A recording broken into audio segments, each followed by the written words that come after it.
This is intimate. I was told that the biggest problem, Tyler, you're going to have this afternoon is getting Tony Robbins to come out of his shell. Okay, so don't be shy here today. It's all going to be good. We were talking backstage, and you teed up a question that I think is part of every business owner's journey, and that is the art and science of overcoming the obstacles that you face. Yes. They are inevitable. Yes. They are existential sometimes. Yes. They are fear-inducing most of the time. What do you do when you hit one of the obstacles? Well, I think it's really important. First of all, it's great to be with you all here. I know you've had a full day, and I hope to add some real value to you in this brief time. I think it's really critical that you understand that everybody wants to grow their business, and we all go through different phases, right? Just like human beings go through phases. You know, you give birth to your business, and you're an infant, and an infant is a run for survival, and cash flow problems are a natural process in most cases, and you're running. Hopefully you get to a teenager where now cash flow is not a problem, you're growing like crazy, and then you have a new problem. You don't have systems in place. And maybe you get to young adult where you have to decide what you're not going to do. Eventually, hopefully you get to prime where you're growing your business revenues and you're growing your profits and you got a professional organization, you're not doing it.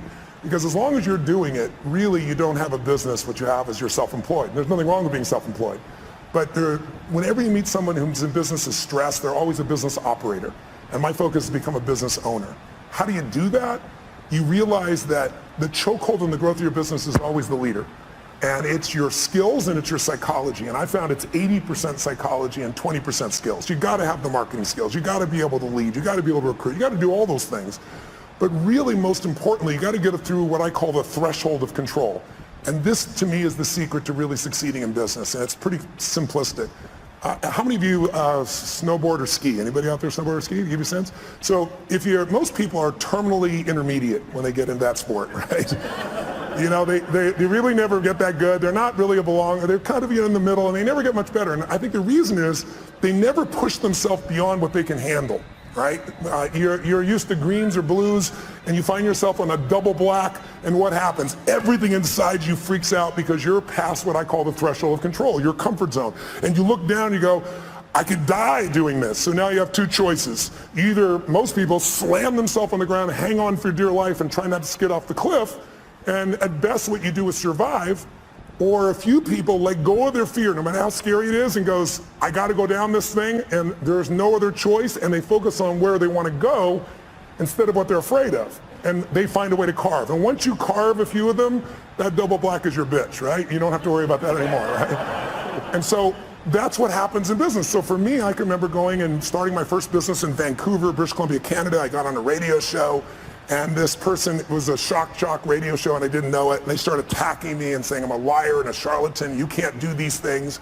And this therapist called me up and said, you know what, I've dealt with people forever, you can't wipe out a phobia in less than an hour, it can take 7 years. I have a patient right now I've worked with for 7 years and I've been able to solve this. And I said, great, bring that patient tonight, I'm doing a free guest event at the Holiday Inn, and I'll take care of that. It should take me 10 or 15 minutes. Right? and you do it? I did it, and I was able to do it. I wrapped a snake around this woman. She had a snake phobia. A phobia is an uncontrollable response. So because of that, I had people coming to these guest events like crazy, and I thought I hit the home run, right? And I did this big guest event. There was like 1,000 people there, which for me would be like, I don't know, 100,000 people in an event right now. And after I was done, a bunch of people signed up for my seminar because I did a free value-add event, and then I would invite them to come spend 3 days with me. And this man walks up to me, and he's from immigration. He goes, a great seminar. He goes, I'd like to see your work permit. And I said, what's a work permit? Right? You know, when you're in beginning business, you don't know these things, right? He goes, well, to work in this country, you need a work permit. And he said, I'll tell you what, I got to see you tomorrow at 5:30. I goes, well, my seminar starts at 7. He goes, you'll be fine, just you got to be there at 5:30. He said, I'm not asking, it's a requirement. So I show up at 5:30, I wait for half an hour, now I'm starting to stress. And finally I sit down with a guy and he says, you're taking away Canadian jobs. I said, how many Canadian firewalkers are there? Come on, that's what I was doing those days. Right? And he said, no, you teach NLP skills, neuro-linguistic programming, and these people have classes of 20 people and you got a class of 500. And so they say you're taking jobs, so your event is over. So what do you mean your event's over? He goes, if you walk on that stage tonight, we will handcuff you and deport you. This is what I call a threshold of control. Right? He says, you're going to have to give the money back. I said, I can't give the money back. I spent all the money to put on the seminar. I wasn't a good businessman. I just wanted to help everybody, right? So I spent all the money to do it. And he goes, you have no money? Well, then you're going to have to deal with that. So I walked out of the building. I have 40 minutes. People are going to arrive. I can't go on stage. What do? I told my 3 staff members, 2 of which were volunteers, what happened. They're like, and I said, here's what we're doing. I'm doing this seminar. And they said, you're going to go to jail. I said, I'm not going to jail. I said, how close is the border? True story. And they said, well, there's a place called Bellingham, Washington. It's about an hour and 40 minutes. I said, rent me 6 buses, and I'll meet the people out front before they go in the hotel, so it's not a problem. I met everybody up front. They said, this is a traveling seminar. It's a surprise, right? We're going to Bellingham. We're going to America. And it was a 3-day seminar. We had to go and come back each day and night for 3 days in a row. I got all but 4 people to agree to do it. And then I got to Bellingham, Washington at the Holiday Inn there, and there was like a bar mitzvah or a wedding or some stuff next door, and it was so loud you couldn't hear anybody. And so I said, just lie on the floor, close your eyes, I'm going to hypnotize you into this shit, right? But so what happened was you learn how to get through that, right? And we learn how to be resourceful. When you realize that your problem is not a lack of resources, it's not a lack of money or technology or contacts, it's not. It's your psychology. Because the ultimate resource is resourcefulness. And human emotion, that's what starts wars, that's what makes a business begin, that's how you have children, that's how we end wars, it's all emotion. And so what I really learned to do is how to manage my emotions. So, once you solve that one, the next one shows up. I started a franchise, and a couple franchisees were really upset with one of the people representing on my side, said they didn't make things clear to them, and it's all bullshit, but it cost me $5 million in 4 years. I thought, the first one was like a $50,000 challenge. Now I got a $5 million challenge. And I took all the money I'd saved in my entire career to pay that off, and I was starting over again. And then I grew from that. And then I finally got, I had a partner in business, and long story short, they had a business that was losing $1 million a day, and he turned it around and making $1.8 billion in EBITDA. He offered me his partner, and I signed a document saying we're all joint and several. There was $40 million in debt. I figured I had $10 million of the debt to have $1.8 billion in infrastructure. And it turned out my partners, 2 of them were broke. They weren't billionaires. They had lost their money. And the other one was the son of a billionaire, and his dad had given him nothing, had $5 million to his name. So I was on the hook shortly after for $120 million when they didn't have $120 million. I figured out how to deal with that. By doing that, I eventually took my companies to this year will surpass $6 billion in 33 companies, because I made it through the threshold of control. So I want you to know, when you see these big numbers by any entrepreneur, they all started with blocking and tackling, and they all started with how do I get both the skill and, more importantly, the psychology. You can get the skill if you can get that part of you that just doesn't die, the part of you that finds the way to add more value than anybody else so you can keep growing. Where does the perseverance come from for you? Where does the indomitable spirit come from? Here, the title of your book, Unshakable. Yeah. Where does the drive come from? You did not grow up in easy circumstances. No. At all. No college. No. At all. No. All self-educated. Self-educated, a household that was not easy. True. Is that part of the reason that you are as perseverant as you are, as optimistic as you are, as forceful as you are? That didn't create my optimism. No, it didn't create your optimism. But maybe it was a way to I think it developed moxie. My mother was a really good woman. I didn't talk about it when she was alive, and frankly, even if she passed, I didn't talk about it until one day I was sitting in front of a group of 30 kids that were abused by their parents, and I told them that your biography is not your destiny, and you're not defined by what happened. But I could see in their eyes, a big, tall, white, rich guy, he doesn't understand. And so I told him the whole story. My mom beating me against the wall till my head bled, pouring liquid soap down my throat till I threw up. So I think in order to protect my younger brother and sister, I had to become a practical psychologist. That drove me, and I developed moxie to be able to deal with stuff. So that was the gift. If my mom had been the mother I wanted to be, I wouldn't be the man I'm proud to be, I think. So that was the gift in it. But I think the drive part is falling in love with your customers. I love people. I've always loved people. And I hate suffering because I've suffered. And I love to light people up, and not just light them up, pump them up. I love to have them have a skill, have them a tool, have a system. When I do my boot camps each year for our business mastery programs, I guarantee everybody there on the day one, you'll have $1 million of value in your opinion, or we'll give you, keep all the stuff you got and we'll give you your money back. No one ever leaves. because I know how to add that value in the business for those people. So I think the drive is the biggest mistake I think businesses make is many businesses are started by people that you built the product you love. And that may still be true for you. Like you built this great jewelry, or you built this great software, or whatever skill set you have. But the problem is the world changes so fast now. I mean, I'm old enough. Who remembers the Sony Walkman? Anybody ancient enough to remember that shit? That product lasted 20 years. Now a product like that won't even last a year, right? The competition is too high. So today, if you and I are going to really succeed, you got to fall in love with your ideal customer. Because look, I'm sure you know that right now the economy we have is looking pretty good, but it's going to correct because we've done nothing since 2008 except print more money. And we didn't even print money, we put ones and zeros in computers. So there's going to be some corrections, and when those happens, it's going to shake people up. You need to fall in love with a client who's going to do well with you even when the economy goes to hell. Think about it, Starbucks, I was sitting across from Howard Schultz and had a great conversation and said, what is he most proud of? And he said, he used to say starting Starbucks. Then he said, now it's surviving 2008. If they closed, I think it was 1,300 stores, if I remember correctly, for $2 coffee. So you need to get your ass ready for winter, because it's coming. And if you have got challenges now, but if you do well in winter, you'll dominate for the rest of the time. And the way you do well in winter is you fall in love with your ideal clients, and then you come up with the irresistible offer for them.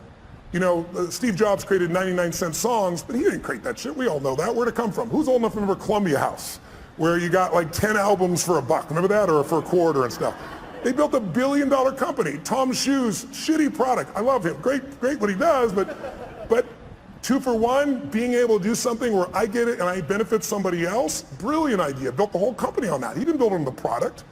He built it on the mission, right? So you need an irresistible offer for the client who's ideal for you, and you want to fall in love with a client. Don't fall in love with your product or service, because those need to change. And if you fall in love with your product or service, somebody's going to beat you. They're going to be anticipating. I always tell businesses, there's 2 businesses you have to manage right now. You have to run the business you're in, because if you don't run that, your cash flow, your challenges are going to bite you. But you also have to run the business you're becoming.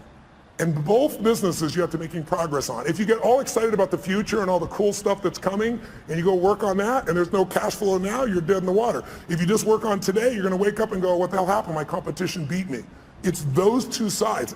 And my 33 companies, I look at what the company is now and what it has to be constantly. So we're doing the grunt work, if you will, the important day-to-day work, while we're anticipating the future. When you were building your businesses, and you've gone through an evolution, as all business owners do. I mean, what you were doing 30 years ago isn't really what you're doing today. How and when did you know that you were doing in life what you were meant to do? Because I think that's part of the quest of the entrepreneur, is to achieve that. When did you know it? How did you know it? When did I know? I think I've known you. I think you know it at different stages, at different levels, at different times. It's like I can remember one that stands out from you. And you asked, that pops in my head is President Clinton calling me. I was with Peter Guber, my partner in the esports business, and we both owned the LAFC new MLS franchise, soccer franchise, building a stadium here. I was at his home in Aspen, and he says, the president's on the line for you. And it was President Clinton. And I picked the phone, and I talked to the president for a few minutes, and he told me what's going on. And I said, Mr. President, I'm completely honored you want me to come visit with you, and I'd love to, but I want you to know I'm not a fan. I said, it was the time in which you said the economy's stupid, and then you turned around and did all these things that weren't related to the economy, and he looked like a very weak president at that point. And I remember Peter looking at me going, you just told the President of the United States you're not a fan. He's calling you, telling you, inviting you to come out to Camp David. But it was great. I said, I want to be sincere. I'd love to serve you, but I'm not a sycophant, right? Yeah. And so I went there and spent time with him. And I think the moment I know that I was doing what I love was, there were a couple other people there, and they were all trying to get his attention. And he and I went for this walk, and this deer went by, and he was telling me, about all these past presidents. And he was honestly at the time complaining about how unfair things were. And I thought, this is the President of the United States, and he's effed up. And I'm 31 years old, and I got to help this bastard, and then that night he wanted me to stay, and it was New Year's, and I'd left Aspen with my family and Peter, and I promised my family I'd come back, and I said, no, I promised my family, Mr. President, I said, I'd be happy to work with you in the future, and I left. Leaving the president when everybody else stayed, was a moment I realized I'm doing what I'm really supposed to do. I've kept my priorities straight. My family's still number one. Making contribution is number two. I'm able to play on the scale that's global, and I'm able to play on the scale that matters most, which is local and family. I think that would be a moment that sticks out for me. I don't want to spend a lot of time on this, but since you brought up the subject of presidents, I have to ask you about the current president. Yes. Have Walked right into that one. Have you advised him? And if you haven't, how would you help him? Brain transplant? No, just kidding. Look, I know the president quite well. I've known him for many years. I gave him his first big speech. I might be to blame. He wrote about it in his book. He thought he was coming to speak to 200 people in my seminar with 10,000 people, and he just kind of lost it a little bit. And then his number one piece of feedback on how to succeed was get a prenup. And I thought, oh my God. And I know Mrs. Clinton. I know Mrs. Clinton very well as well. So I had a great difficulty in this last election because I felt like both parties lied. And I think that's extremely hard. I mean, everybody tells white lies, but some were pretty exaggerated and obvious on both sides. And so I found it was a more difficult time. I help people on both sides of the aisle. I don't talk about who I help unless they talk about it publicly. President Clinton shared, he called me one day and said, I got this overhead speaker, the president's calling him. It was in my offices, and big offices and 2 floors. I went to pick up this phone, and sure enough, it's the secretary, and the president's waiting, and he says, Tony, they're going to impeach me in the morning. What should I do? I was like, could you call me sooner? It's tomorrow morning, right? What the hell are you going to do, right? So, he said, what should I do? And I said, the answer is not what should I do, you're asking the wrong question. First question you're going to ask is, what do you want? Do you want parents, moms, dads to have their kids look up to you, or do you want to just stay in office? I mean, it's a different outcome. I said, if you want to stay in office, I said, easy for me, I'm not a lawyer and I'm not in your position, but let's be honest, you're never going to get thrown out of office. There's too many votes on your side. So I said, you're going to stay in office if you do nothing. But I said, if you really want to be respected, I said, you can share the truth, you're a lawyer, without putting yourself at risk and still get more of the truth out. And we had this great conversation. He said, man, that's exactly right. That's exactly what I do. So I'll call you back. I'll call you back in 20 minutes. So I'm waiting 20, 30, 45. About an hour later, the secretary calls me and says, President wants you to know he's still resolving things. He wants to get back to you. And then another 30 minutes went by, and I'm thinking, I'm affecting history here, right? And then I saw him standing there with all the Democrats beside him just saying, nope, we're going to kind of keep the same component and went through things. So over the years, I've had a chance to work with people on all sides. And what I think about the current president is he's a terrible communicator, but I think he actually has some good ideas. And I also think he's communicated so poorly, and our world is so divided that now anything he says is seen through that filter. If I think you are the nicest man in the world, it totally controls my experience of you. It has nothing to do with you. It's my belief. If you treat me mean one day and we're best friends, I'll probably go, you're having a bad day, right? If I can't resolve it with you. Mm-hmm. And who's ever had a bad day where you hope somebody else thought that about you, you were just having a bad day, right? Yeah. So, but if I think you're a manipulating bastard, and I'm wrong, but I believe it, and you don't treat me mean, you treat me real nice, what's the first question in our mind? What does he want? So your questions, your belief, your emotion, your experience has nothing to do with life. It's shaped by what you believe. And most of you believe what you believe not by interacting with these people personally. You're doing it through the media. And the media is a great component, but everything is sound bites. And let's be honest, it's no longer about informing you. It's about startling you. Informing you will never get your attention. There's too much. We got oceans, people say that we're living in an information society. That's total bullshit. The information society died a long time ago, right? We're drowning in information. We're starving for wisdom. And what we get now are sound bites. And now people don't, it's not news anymore. On both sides of the table, people basically pretend it's news when it's all commentary. And so your perception, it's like I had lunch recently with George W. Bush. I brought him out to speak to a group of my funding groups. And I bring out people on both sides of the aisle. And this year we're working with President Obama to see if we can get him in. But to give you an idea, most people there thought, they're more liberal, and they were thinking this guy's evil. And after 2 hours of conversation, there wasn't a person in the room that still thought that. Right. They liked him, but I asked them about his decisions, and they got to see why he made the decisions he did. And when you see the why, instead of all the bullshit you hear and the generalizations that he's an evil guy, you start to go, wow, I might have made a different decision. I might not have with that information that he had at that time. And I asked him about the current president, and it was still during the election when this was occurring.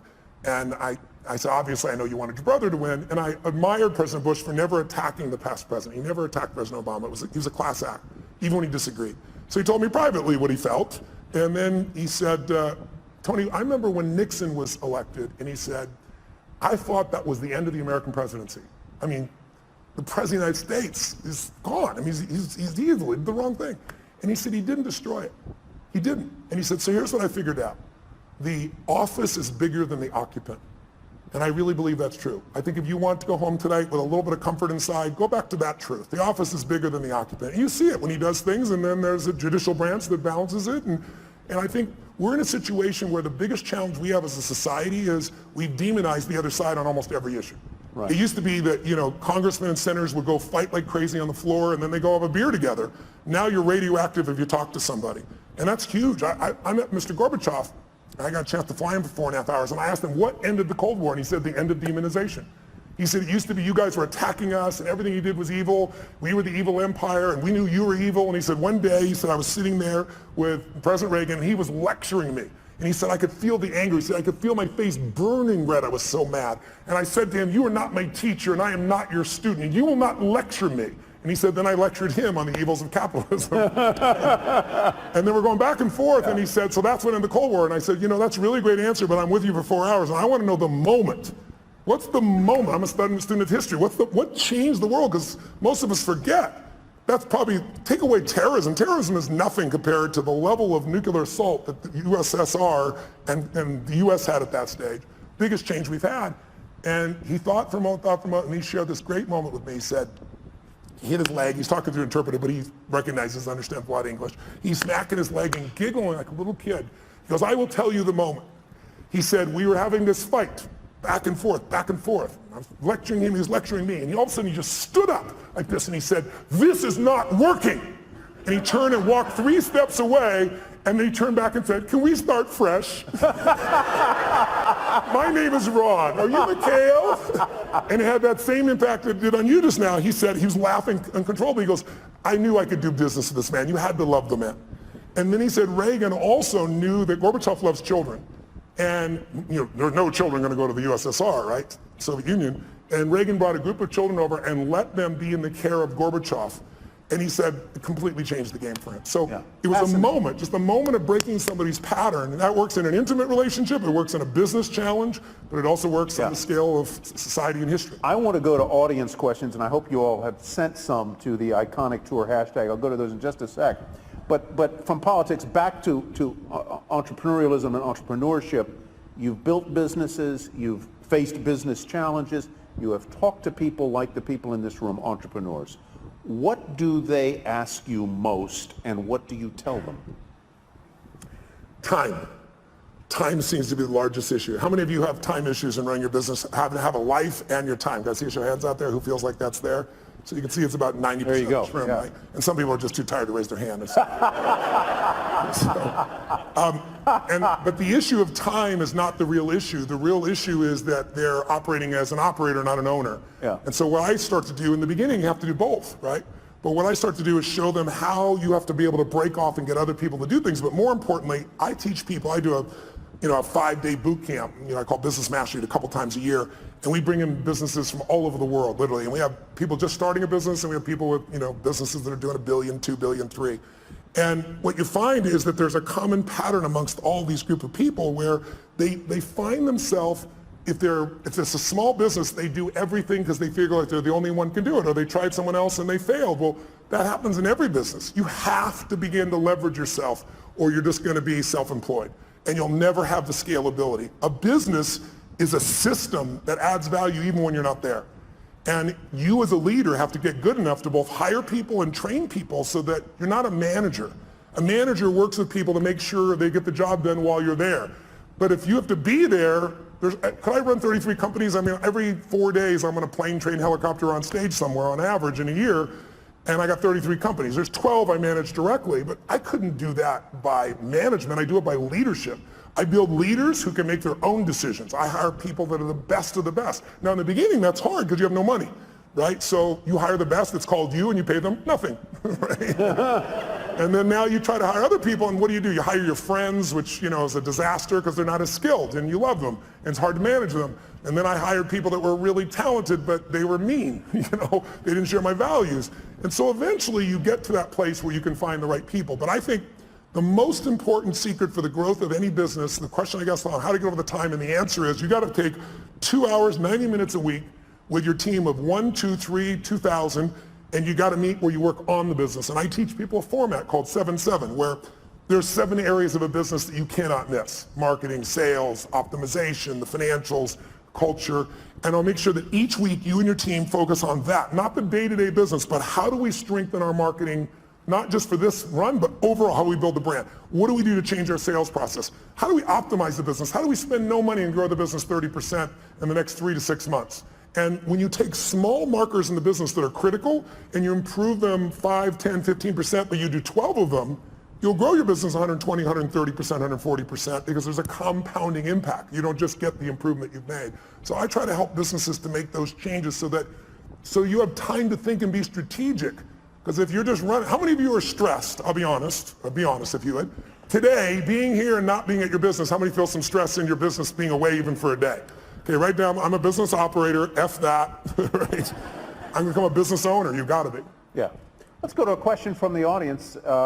What would the 30-year-old version of yourself say to you today with conviction and be flat wrong about? Let's see. What would the 30-year-old Tony Robbins say to you today? Well, first of all, he's dead, so he's not gonna say shit today. I buried him a long time ago, because I'm 57. I would say the 30-year-old would say, this is what we're gonna do this year, and it would be these huge numbers. And I developed a principle around the time I was 30, which is most of us overestimate what we're gonna do in a year, and we underestimate what we're gonna do in a decade. And a decade happens that fast. You'll blink your eyes and the decade will be here. That is a great point. I really, truly, everything I do is long term. I think it's the biggest challenge we have in corporate America is everybody's looking at the next quarter. Instead of, the best business people, the Mark Benioffs, the Steve Wynns, the Peter Gubers, the people that I hang with, they all are decade-long people. When I was 14, I said, this is how my life's gonna, I decided, I said in my 20s, I'm gonna help. I want to have the skill to help anyone change their life. If I'm committed and they're committed, it's going to be done. I'll have the ability. So I got to build to that, which I did. And then I said, in my 30s, at 14, I said, I'll do that with groups of people instead of one-on-one. And then in my 40s, I'll do it with big groups. In my 50s, I'll do it with companies. In my 60s, I'll either do it in government as a servant there or in a religious context, because I'm a spiritual person, but I don't tell people what to believe religiously. But at that point, I've lived long enough, maybe I will. Would you ever run for office? Before I would have said yes. Now the answer is no. I've served on both sides of the aisle, and it's not really about the office. It's about fundraising right now so much of the time. And I would not do that unless I ran with my own money and maybe a small number of friends. But at this stage, I think it would disrupt my wife's life so much. Yeah. I'm a very public person and she's not, and I feel bad for her, so I don't think that would be the right direction. Let's go to Jeff Conlon's question. If mindset is the key or a key, how do you shift your mindset? I was going to ask a question that's related to that, and that is, you're now, well, you say you're top of the world, but you're a confident guy. What do you do? What do you do when you have self-doubt? And that's sort of, how do you shift your mindset? How do you deal with self-doubt? I don't have a lot of it at this stage, but I... Shocking! I'm being honest, right? I think self-doubt is, instead of self-doubt, I would say questioning. I think it's critical to question, but at certain stages. If you're questioning all the time, you have nothing but fear and doubt, right? You only believe something because you don't question it, right? Someone tells me, oh, so-and-so, talk behind your back this, and you go, no, they're my friend, they'd never do that. Your belief, you're certain they're not going to do it, so you don't even entertain it. But if 2 or 3 people tell you that, and they go, wow, could John really be doing this behind my back? And you start questioning it. You ever done that? You've been upset with somebody, you confront them, and then you find out it's all bullshit, they didn't do anything wrong, and you feel like an idiot? So for me, I think there's a time to question. And so I organize that. When I'm beginning something, I do that. And my investments is a perfect example. If you look at somebody, like Richard Branson, for example. Richard is this giant risk taker, right? But he's got one question. He questions within himself and everyone else. How are we going to protect the downside? It's his number one question. You never believe it. The guy risks his life. When it comes to investments in business, he doesn't risk anything. He told me when he was building Virgin, he's taking on British Airlines, and it's a giant outlay in capital. I mean, this could literally bankrupt him, and everybody said it would. So he said, okay, how to protect the downside. And he negotiated with Boeing for 1.5 years and convinced them that if he went out of business, if he was wrong and lost his business in the first 2 years, he could give back all the jets and have no liability whatsoever. So his whole focus is asymmetrical risk reward. How do I take the least risk with the most upside? If I was going to say anything to entrepreneurs in this room, the illusion that you've been taught is that great entrepreneurs take giant risks. It's total bullshit. There are some exceptions that have, and they've gotten lucky. But if you look at the ones that consistently succeed, they know the upside will take care of itself. They focus on how to protect the downside, and they take risk where they know I'm taking a limited risk for an unlimited upside. So if I'm wrong, I'm still okay. You know, I work with Paul Tudor Jones, one of the top 10 traders in the history of the world. And Paul, I've worked with him, I've coached him now for 24 years. He hasn't lost money in those 24 years on his own personal trading. And during that time, I've learned so much from him. And the biggest thing I learned from him was this asymmetrical risk reward, that when he risks $1, he wants to be certain he's going to make 5 where he doesn't risk the dollar. See, most people risk $1 to make 10% or 20%. You won't do that. If you do that, you're going to go broke. Because here's what happens. You risk $1 to try to make 5 and you're wrong. Risk another $1, and if you win, you still win big. You could be wrong 4 out of 5 times and still break even. That's how the best in the world do it. They don't do it by taking these gigantic risks where everything's on the line, and if it doesn't go perfectly, you're out of business. That's why most businesses go out. You want to think of asymmetrical risk reward. Tudor Jones, curiously, as an aside, was a classmate of mine at the University of Virginia. Wow, that's awesome. I met him there. He would never remember me, but a fascinating guy. Another aside, because you mentioned he's a hedge fund manager in Connecticut. You did a brilliant interview with Ray Dalio for, I believe it was Facebook, not long ago. Yeah. And his book is really terrific, called Principles. I recommend you all go get it. It's very, very good. It's one of the greatest business books I've ever read, because if you don't know who Ray is, most of you know Warren Buffett. That's because Warren Buffett is sweet in shares and is public nature. But Ray is actually the most successful investor of his type in the history of the world. He's returned more money to investors from a hedge fund perspective than anybody in history. When I met Ray 10 years ago, you had to have a $5 billion net worth for him to talk to you. You couldn't be a billionaire, that's too weak. And you had to give him $100 million to start. Now he won't take your money no matter who you are. When I went to go interview him the first time, the Prime Minister of China was talking to him on the phone. He was coaching China on what to do with their money. That's how brilliant he is. Yeah. Hedge fund people, if you're familiar with rich people give their money to hedge funds, a big one might be, let's say, 20 billion. He's 160 billion. But go get his book. He flew down to Palm Beach to my home. And it's called Principles. He said, I want you to be the first person to interview me and do it on Facebook Live, so I did. But I love this man, and he will show you how he built from nothing. He literally started with nothing. He worked as a caddy. He started when he was 26 years old in a 2-bedroom apartment, and now he's got 1,800 employees and 160 billion. And he's one of the 100 richest men in the world and one of the top 10 that you'll meet. But his insights about how to run a business, how to run your life, we all need principles to guide our decision making. If you really think about it, success is the result of good judgment, right? If you make great decisions, you're going to succeed. But where does good judgment come from? You know, good judgment often comes from experience, and experience often comes from bad judgment, right? So what I found is the way to speed it up, the way to have less of that bad judgment is I got to think about that for a minute. That's good. That's true, though, right? Good, yeah. So I found the way to speed it up is not learn through my own experience, but learn by modeling others, compress decades into days. So if you can get in Ray's head, now Ray's been a very private man for the last decade and a half, but he's 68 years old. He's a good friend, and he's entering this stage where he now wants to go public for a short time, give everybody a nose, and then disappear because he feels an obligation to give back to the society and human beings that have helped him to succeed. Yeah, so go pick it up. It'll be fantastic. We had him at another event, and he talks about this idea of radical transparency and how he runs his business. It's a very different, I'm not sure it would work for every business, but it certainly worked for him. Let's go to Satori's question. With so many people wanting your help, what are the factors for you to select whom you privately train or mentor? You're a busy guy. You've got a time management thing. I'm sure a lot of people would like a piece of Tony Robbins' mind. Yes. How do you decide whom you're going to help? Well, first of all, I try to do things online. There's a zillion things on YouTube, so no one has to spend any money. Anybody who wants to be inspired can do that. The only thing I don't like about that is it's random. Mm-hmm. I'm a system guy. Like, I know how to take you from here to there, so I have products that can do that for people. And then I have events, and the events have gotten bigger and bigger. Now we do 10, 14,000 people in a weekend. And so anybody can go. Who I coach are people that I know by touching them, I can touch millions more. So when I work with Mark Benioff at Salesforce, in the early days, Mark sat in the front row, came to 3 of my same seminars in a row, and was like, are you new? Are you a little slow? I was teasing him, you know?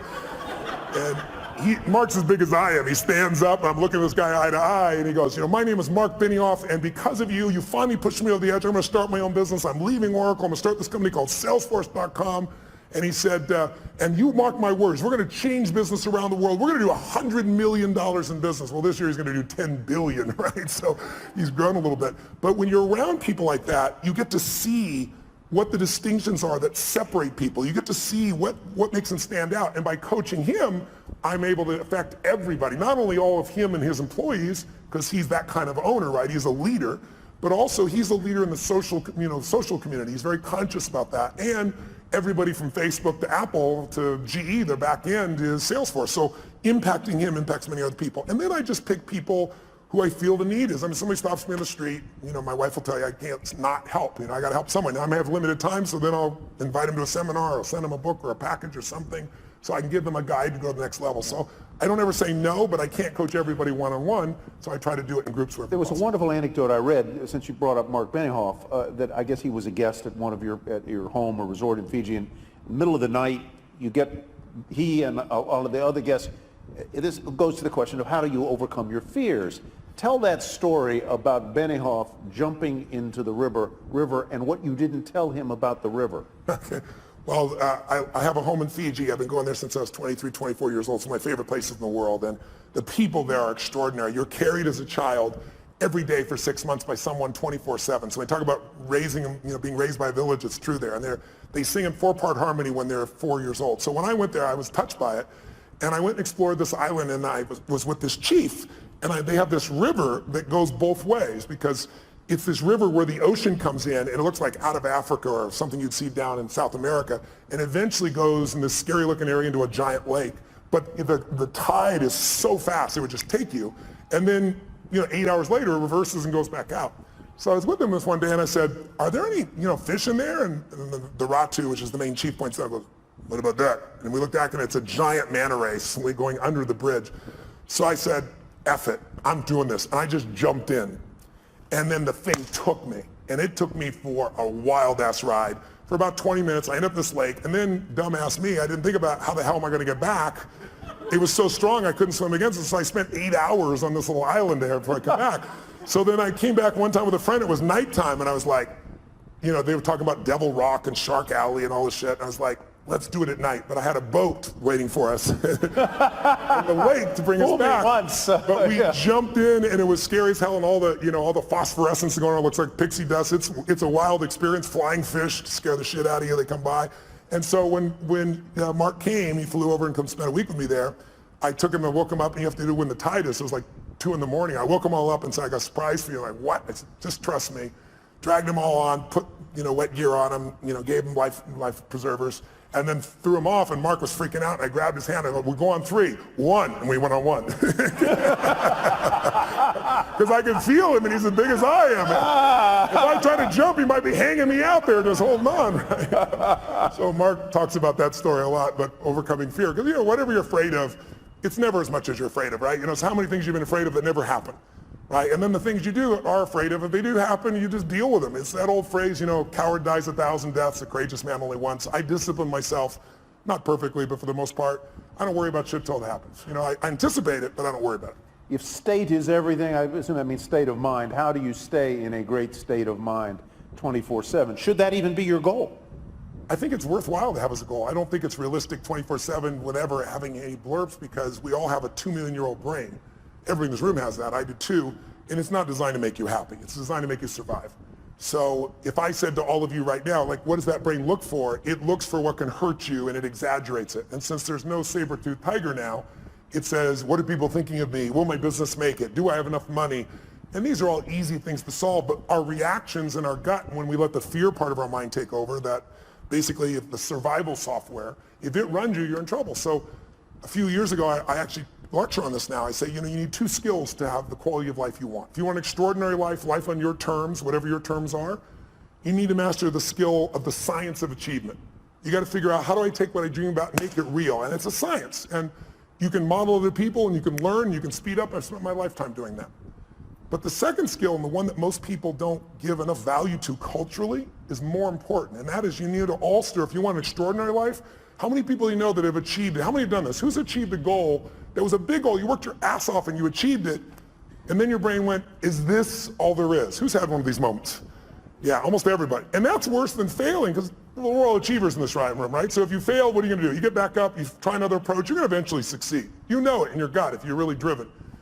But if you succeed and you're miserable, now you're what I call technically screwed, right? I mean, because if you're not happy with what you got, I mean, failing, you get up and do something new, but succeeding, where do you go? So I really believe, you look at somebody like say, Robin Williams. I think the loss of him is one of the greatest losses we had. He's loved worldwide. I asked people all over the world last year, in China, I asked them in Japan, and Sydney, Australia, throughout the US, how many of you loved, don't raise your hand if you liked him, how many of you loved Robin Williams? I'm curious. Keep your hands up, look around the room. Like 98%, only 2% assholes that didn't like Robin Williams in this room.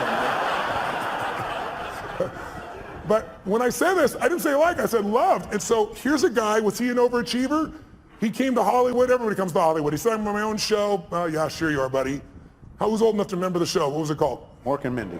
Mork and Mindy. It's old people in this room, clearly, right? He does Mork and Mindy, but he also makes it the #1 show. Then he says, I'm gonna have a beautiful family. He does that. Then he says, I'm gonna make more money than I could spend. He does that. Then he says, I wanna make movies. He does that. Then he says, I wanna win an Academy Award for not being funny. His #1 skill. And he did it.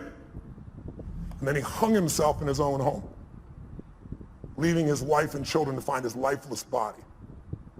How do you explain that? I'll tell you the answer. He made everybody happy but whom? And his wife said he had Lewy bodies and upsets in his brain. That's all true, but he used drugs and alcohol his entire life. He suffered his entire life, made everybody happy but himself. And so I love the guy. One of my birthdays, I was at TED and I did this talk, which was very popular, and he came to my birthday party. A bunch of guys took me out to dinner that night and jumped on top of the table and sang happy birthday as a Russian woman and then as a Chinese man.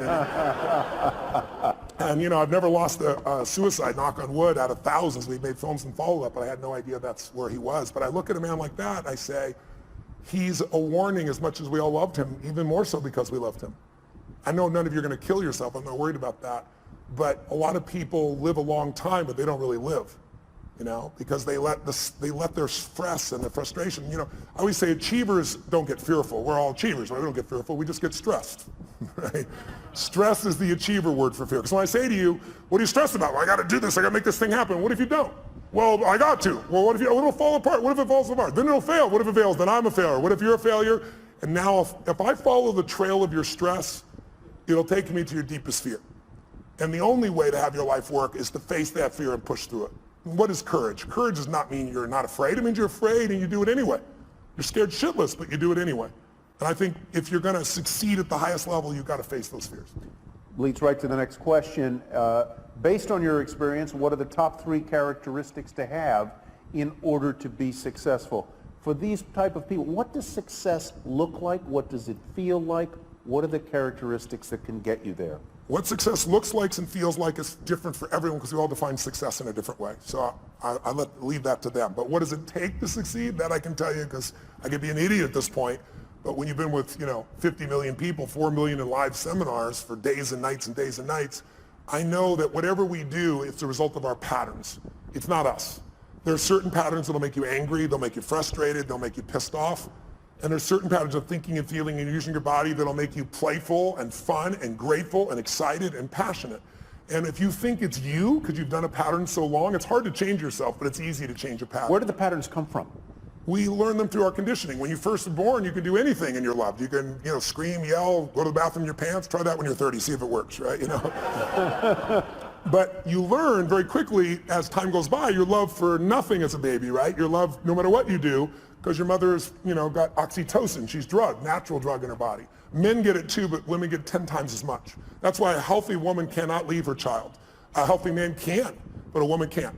Right? She's biochemically healthy. And so you look at this and you say, what are the 3 things needed? I can tell you what they are. The number one, I love intelligence. I love wickedly intelligent people. I try to hire as many of them as possible, learn from them. But what's more valuable than intelligence is hunger.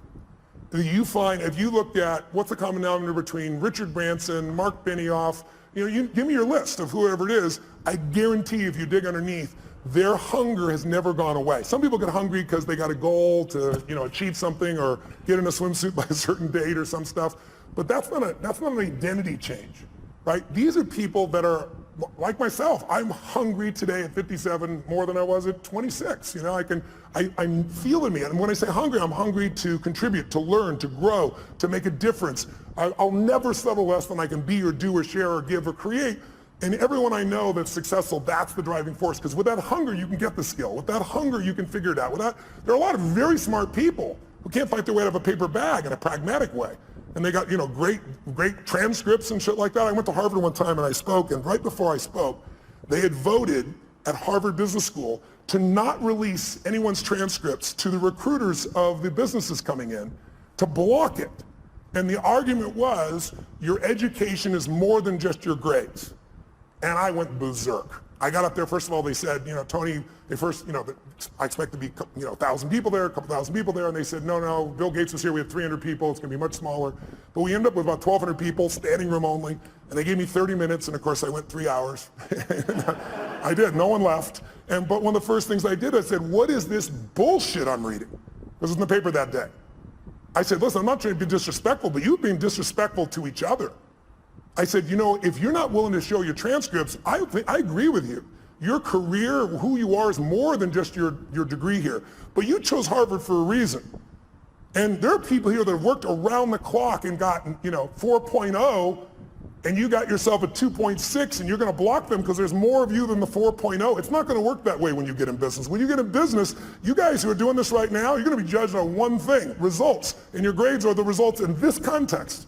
And if you think your grades are not it, then convince me as the interviewer that the grades are a part of it, but there's so much more you've done. If you can't do that, you're never going to make it. I said, you guys, anybody voted for that?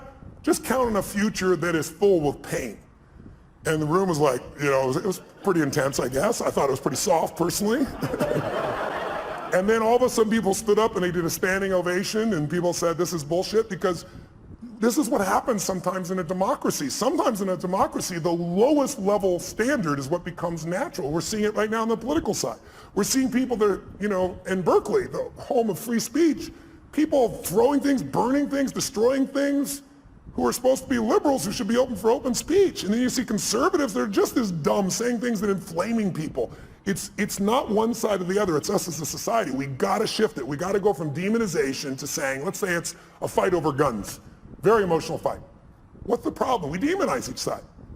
Nobody in this room, whether you're pro-gun or against gun, whether you want gun regulation or not, there's nobody in this room that doesn't want their children or their friends or their family safe and protected. We just disagree. People disagree on how. And if we can start with what we agree on, we can actually make progress. But today, there's no progress because we now also augment this with social media, and we augment it with the regular media. And think about it. The media is not here to inform you. They're here to startle you. We all know if we say something inflaming, you're going to talk about it, share it on social media, and they get a multiplied effect. It's all about advertising. So you have to really discern yourself today. You have to understand it's the Wild West, not only on the internet, but on television as well. And you have to decide, if you're an independent thinker, what is really right, and maybe be part of the solution instead of another person that attacks the right or the left, Donald Trump or whoever it is that you'd be attacking. There's lots of people that are easy to attack, but attacking doesn't change or improve anything, in my opinion. We gave you 45 minutes. Would anybody here mind if we went a little longer? Would you mind if we went a little longer? Sure. So let me... 5 or 6 more hours? Yeah, 5 or 6 more hours. We'll bring the bar inside is what we'll do. But I want to finish what I said just for 1 second. Yeah, please I want to answer this person's question, which was 3 things. Oh, 3. We got through 1, hunger. Yeah, okay, let's get fast. 2 and 3. Hunger is the number 1. I think the number 2 is having a mission larger than yourself. Because it's kind of like having a child, right? Having a child is a very exciting thing, and then you have a child and you go, what did I do? Sometimes, right? Same thing with a business, right? You've got to really be able to have something you're doing it for that's more than you, because in the early days of the business, it doesn't really make you any money and you work your tail off. So you need pride of ownership, you need joy, you need a mission. And I really believe until you find something that you care about more than yourself, you'll never discover what you're capable of. Because we'll all do more for others that we love or respect than we'll ever do for ourselves. That's part of the beauty of being a human. Most of us do more for our kids, for example, than other people.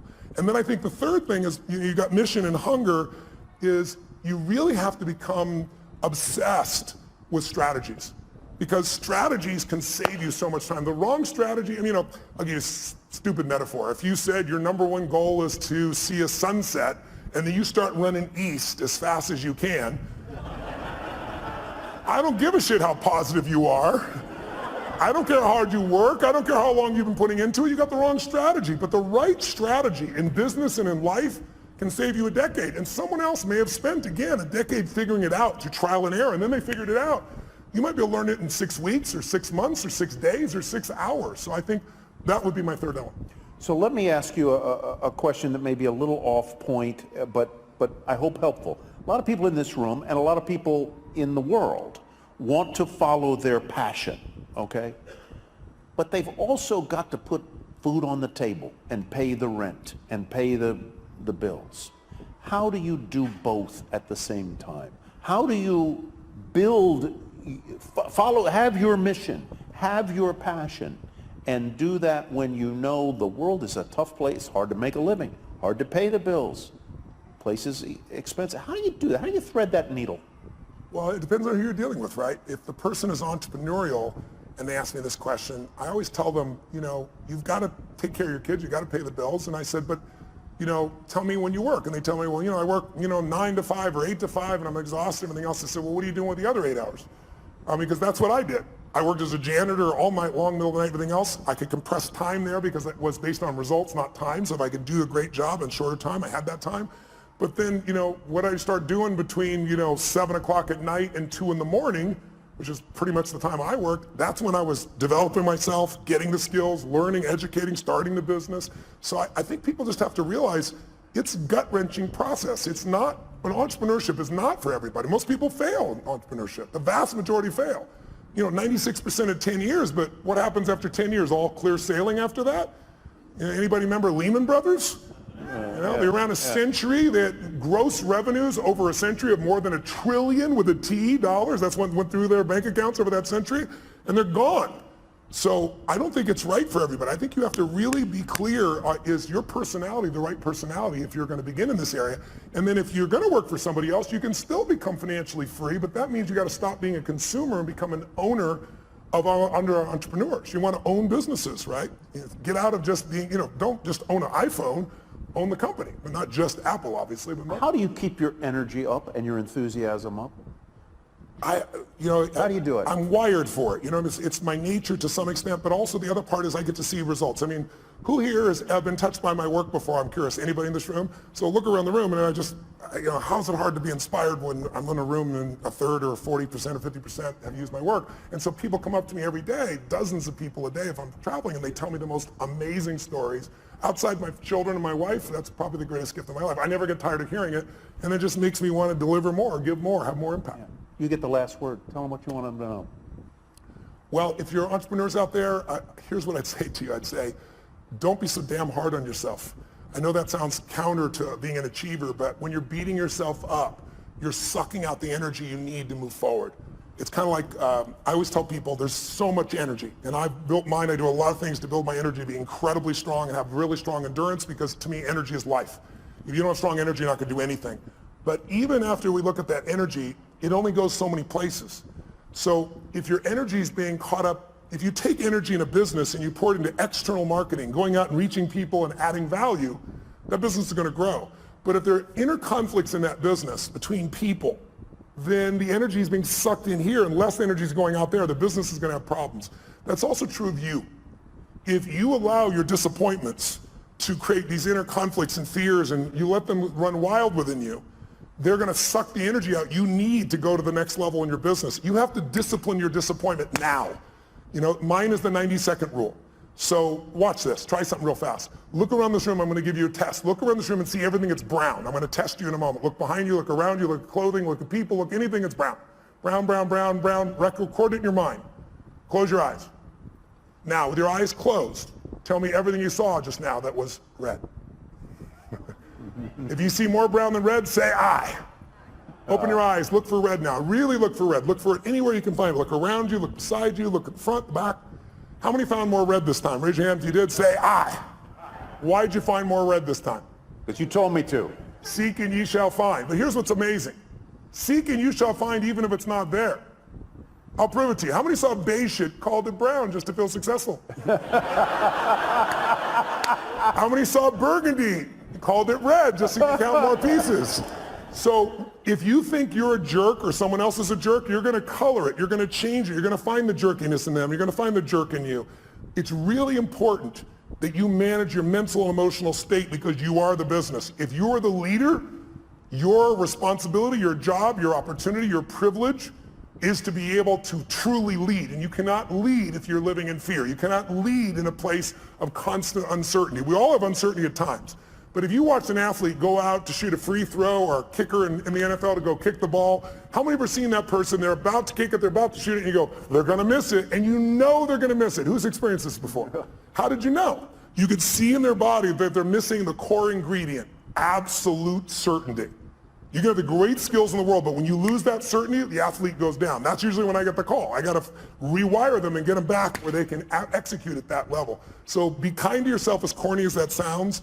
Not to be kind to yourself, but so there's more energy available to solve the problems and to build the business and to meet your mission. Because the time you're beating yourself up, you're trying to prove to yourself you really care, but meanwhile what you're doing is sucking the energy out of your growth. I had somebody who embezzled some money when I was a tiny company, like one of the companies was $3 million. And the guy embezzled $250,000, and I was $758,000 in debt and thought I was in profit.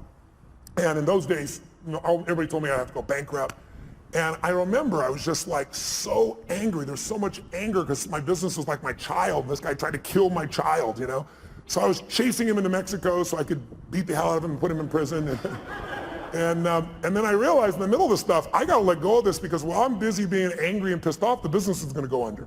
I'm chasing birds. What am I do when I catch the bird? I got to focus on how to add the value. And so take your energy, that's all you have in this life, and invest it in the things you love. In those you love, in the mission of your business, and in your clients. If you fall in love with what you do, who you do it with, and who you do it for, there'll be no limit to your impact. But you got to be willing to do it for decades because it's all bullshit. Maybe you'll hit the lucky thing and it'll happen in 12 months. But even if you don't, even if you did, you know, I got a friend who's one of my partners in the LAFC and so forth, you know, Chad, who started YouTube, for example, and $1.6 billion in what, 18 months, 24 months, that type of thing.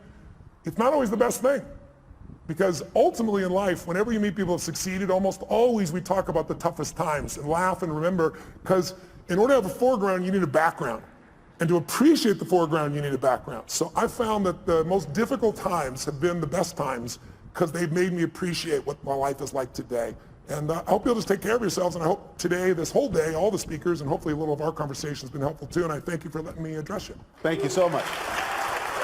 Loved it.